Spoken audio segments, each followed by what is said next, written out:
redesigned our superintendent conference days to give teachers much more voice and choice and teacher agency over what they do. So we give them a combination of choices. Some of them are more traditional professional development, where there's a facilitator kind of in the front of the room, delivering more kind of teacher-centered instruction about how to, in this case, integrate technology into classrooms. Other options for teachers are things like working on professional projects, and if they do that, they can work with a team of their choosing in a location of their choosing in one of our schools around the district on a professional project within certain parameters that the district lays out. One of the project requirements is that it has a direct impact on teaching and learning, and that the teachers are excited about doing it. We had 74 projects submitted altogether. There were a few that just needed some minor refinements, but the vast majority of them were approved. Fourth grade today is collaborating to integrate more and more technology into our classroom. So what we're actually working on is creating a way that we can have the children take assessments online using their Chromebooks, and having the time to do that. We're so happy that Mr. Pease created this kind of superintendent conference day. Is just amazing.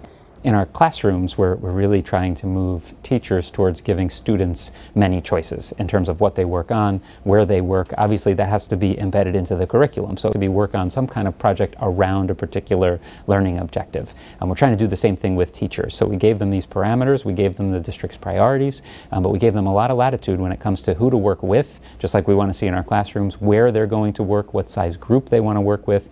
And we find just like with our students, with our teachers, some would rather work in small groups, some feel very comfortable in large groups. You have video clip, then you have a Padlet to review, then we have a link to a reading and questions to go with it. Today for Superintendent's Conference Day, we were tasked with creating a project that had to deal with all the Google initiatives that our school district's trying to take on. Today my group decided we were going to do a hyperdoc. We were going to create a unit World War I. And we were going to try to incorporate the Google Forms, Screencastify, Google Slides, and really what we're trying to do that for is to get the kids in tune with all the new technology and give them choice and options. And we're hoping to give the students a lot of different looks at World War I specifically today that they might not have been able to do with low tech or different kinds of paper and pen options. One thing that's great about days like today is we have a lot of choices as teachers. For example, we know the applications that are involved with Google, so we're able to go on and create our lessons now, but my other colleagues who might not be as comfortable, a lot of choices were given to them today to take classes on Google. So it gave us a lot of choice and freedom. Classrooms are making a pretty significant change now. We're in a transition in education across the country, really. And what we're finding is that students don't want to publish for an audience of one, which was kind of a cornerstone of when we went to school. Students would write an essay, and the only person that would really see it or read it was the teacher. And so now our students can really publish to a world of millions of people. They can put things online. They want to publish to the world. And so we're transitioning with our classrooms to more authentic projects with students, and we're trying to mirror that with our professional development, where we're giving our educators the opportunity to create a project around some area of interest and then publish it for the world if they choose to, so other teachers around the country can use it, other students or people that want to learn something can use it. The first project that we saw was a group of teachers. It was really an interdisciplinary group of teachers that were recording a song, and the song was about a period of history. It was written by Mr. Gillespie, who's one of our social studies teachers, and he was working with Mr. Przmilski in our recording studio with several of our musicians, and they were really recording a song, which is a project that Mr. Gillespie uses to teach history in his class.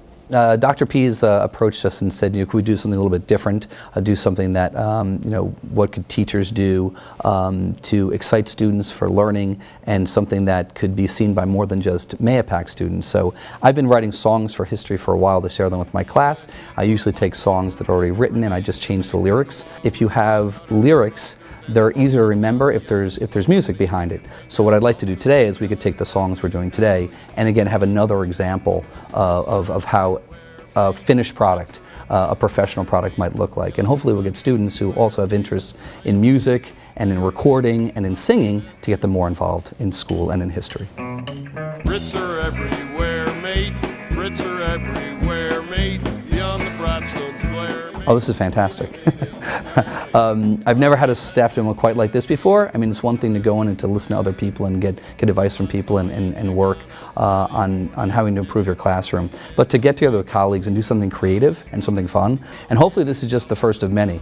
Not just teachers doing this, but more importantly students seeing our product and saying, you know, I'd like to do something like that too.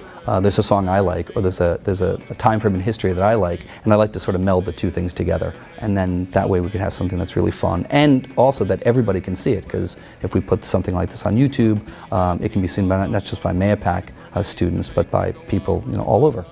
I think it's great. I think having the freedom really allows you to pursue and challenge yourself as an educator, and it's rewarding. Now we can start creating lessons and sharing them with our colleagues and putting it out there for everybody to see. Kind of get rid of that fear too. It's not really that scary. You know, new things could be scary, but once you learn them, everything could be pretty cool.